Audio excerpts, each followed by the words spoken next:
Hello, it's been a long time since I made a live video, but I'm getting ready to list some stuff on eBay because patterns are a little bit slow right now. So I am looking through my bins of vintage to sell some stuff on eBay, and I realized that some of you may never have seen a 1920s dress on the inside before.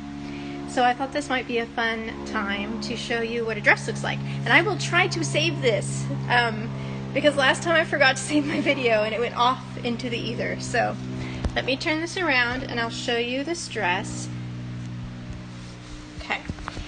So this is a early 1920s dress that I'm going to be putting up online because it's lived in a box for years and years and years. I don't remember exactly where it came from, but so this is an early 20s dress. It's made out of wool. It's very serviceable. This probably would have been something that either a regular income woman or someone that was a little bit older might have worn. It's like this really cool twill weave on the wool, and then it has this interesting braid that's almost like a rickrack variation. It looks like there might be metal threads in there. Can't tell exactly.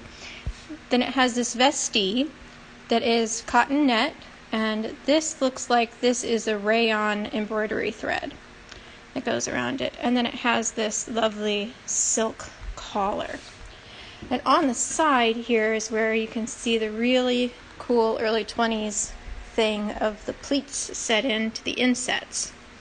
And they're top stitched down on some of it, and then it releases out into pleats at the bottom. And we've got the same braid on the cuffs, on the belt, and on the front. So long sleeves with a cool little tuck detail. And then it's got the belt across the back. And of course, since it's 1920s, the belt hits at the hip. Anyways, if you've never seen the inside of this, because I know that some of you following don't have original vintage, you've only really seen costume stuff. This is how you would get into a dress of this era. Now, first of all, the measurements are the same. Bust, waist, hip, all the same measurement all the way down. So from the outside, it looks like it's completely straight cut. But when you try to get into it, it's the very clever teens way of fastening things. So this collar is attached to the center back neck and over to here, and then you start getting in at the shoulder with these snaps. This is hard to do with one hand. When this falls down, you can see that the vestee is closing, covering the center front opening. So let's lift the arm up, and you can see there's more snaps down the side. So if you've never really seen teens or Edwardian garments, this was a common thing. It's like they made the most crazy way to get into the garments as possible, when today we just do a back zipper or a side seam or whatever.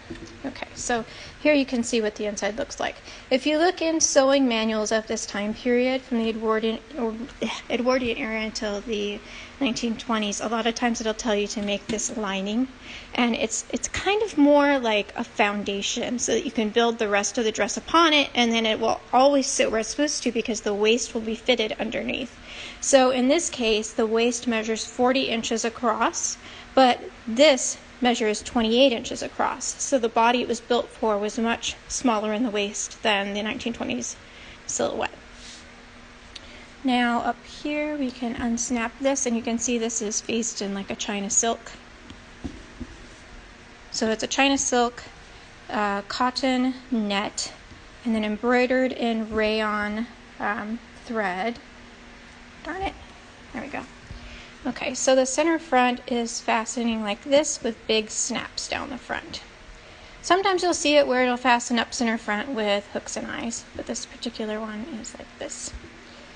And this is a brown cotton, and it's somewhat coarse weave. This wasn't a expensive garment. This would be definitely more like an everyday type of garment. And then there's hooks at the waist because that would help keep the waist from coming undone. So there's that. So you can see that the way that this is built is the bodice, and it has the lining all the way up. the expensive fabric stops here because there's no point in using expensive fabric on something that's not going to be seen. And then the arms are all of the blue, and the rest of the dress creates sort of like this vest. So you can see here that it's on top, but underneath they've just faced it enough to be covering the fabric so it won't be visible. So there's like this interesting facing that goes into the armhole, so you'll never see the brown from the outside. It was a way to make this fitted to the body because cotton doesn't really stretch as much as other fabrics, as well as cutting costs because there's no use in using your expensive fabric for all the part that's not going to be seen.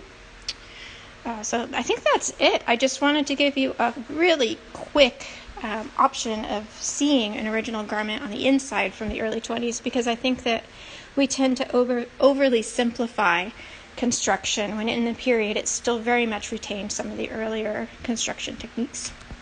Let's see, can I turn you around to say bye? I'm not good at these lives yet. Okay, that's it. Do you guys have any questions before I go? Anything? Well, I guess you could always hit me up with questions later on, but I hope that was fun. I'm going to be putting this dress up on eBay, maybe not today, maybe tomorrow, and a couple other cool little vintage things. I'm trying to get a little bit of a smaller stash, but it keeps growing at the same size as I destash. So how can you fasten it? Oh, okay, hang on. I don't think I can fasten it with one hand, but I will show you how it fastens. So it's got the fitted lining, and if you go when I post this, you can go back to the beginning of the video and you can see me unfastening it. So the vestee goes across and snaps, which I can't do with one hand. I don't want to tear it. And then this goes up to the shoulder and snaps over the shoulder like this. And keep my finger. Yeah, I did it. All right. And then that is fastening under there, and then this hides up underneath. So it goes like that. I need another hand. I need 3 hands. Like that. Ta-da! All right. Blue wool serge. I don't know. Some kind of awesome blue wool. Maybe you guys know. Okay, thanks guys. I guess I'll see you on the interwebs. Bye-bye.